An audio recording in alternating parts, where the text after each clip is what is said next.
وأهلوك أدو عريرية مركز صباح إن شاء الله بإذن الله وأوجد بيننا وإحنا سكدينا إن شاء الله أيضا مرنو مركز تعالى النبي محمد صلى الله عليه وسلم إنه مرن أيضا سكدينا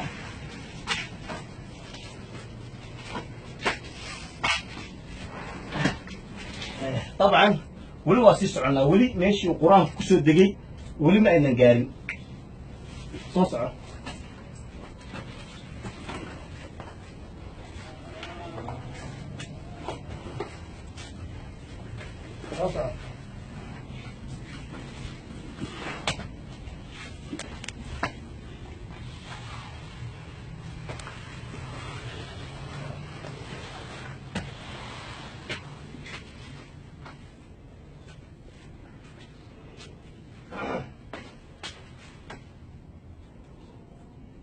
walaalayaal meeshaan hadda aan ku suganahay ama godkaan hadda u jeedaan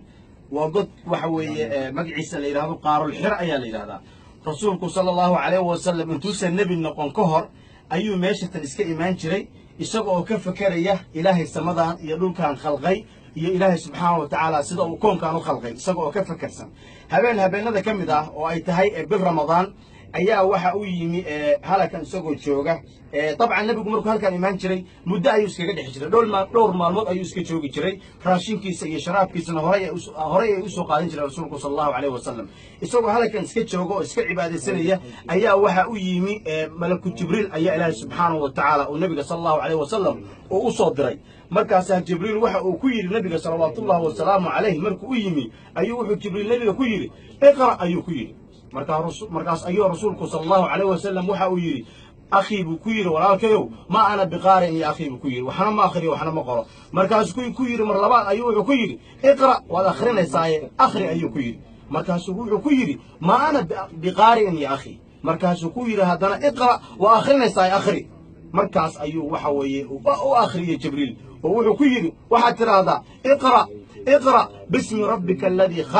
خلق الإنسان من علق اقرأ وربك الأكرم الذي علم بالقلم علم الإنسان ما لم يعلم أيوك يا رسولك صلى الله عليه وسلم مركز رسولك كذب يري أو حفظي marka ay arintaas dhamaatay kadib ayuu nabigu soo baqsan oo argagaxsan oo gariiraya ayuu buurata ka degay kadibna waxa uu tagay xaaskiisa khadiija ayuu u tagay ilaahay raaliha ka noqday isagoo wuxuu leeyahay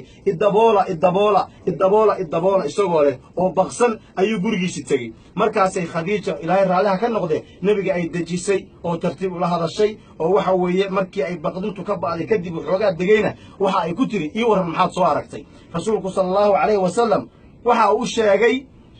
wuxuu la soo kulmay iyo wixii uu arkay iyo wixii uu maqlay ayuu khadiija u sheegay markaas khadiija ilaahay raalaha ka noqday waxa ay ku tiri walaalkayna adeerkayow waxaan kuugu bishaareynayaa oo ilaahay kaaga rajeynaya inaad noqonaysid nabigii ummadda tan inaad noqonaysid ayaan waxa weeye ayaan ilaahay subxaanahu wa ta'ala kaaga rajeynaya waa calaamado cadaynaya inaad nabi ummadda tan u noqonaysid qof caqli badan oo raaliyo ah oo naxariis badan oo markastaba xikmad leh ayay ahayd khadiija ilaahay ha ka raali noqdee sidaas ayaana ilaahay subxaanahu wa ta'ala oo qur'aanka ku soo dejiyey maantana adduunka oo dhan waxa weeye qur'aankaas aynu wada haysanno meesha uu ka bilowday oo waxa uu ku soo degay waa halakan ama waa qaarul xira oo meeshaan hadda aan ku suganahay ah marka Allah subhanahu wa ta'ala quraankiisa waxa idin ka codsan in aan la dayicin rasuulku markuu quraan ku soo degay dabcan 40 jir ayuu ahaa rasuulku sallallahu wa sallam alayhi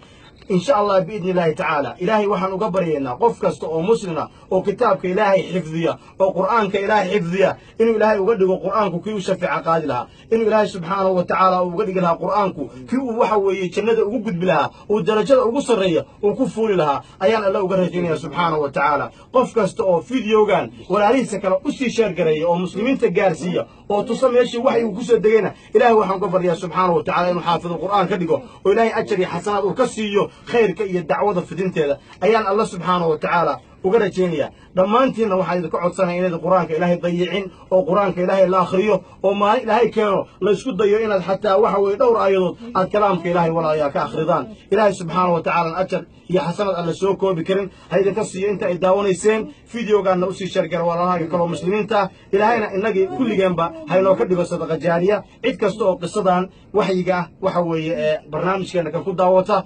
waxaan weeye khayr baa idin rajeynayaa sidaas iyo assalaamu calaykum ورحمة الله وبركاته.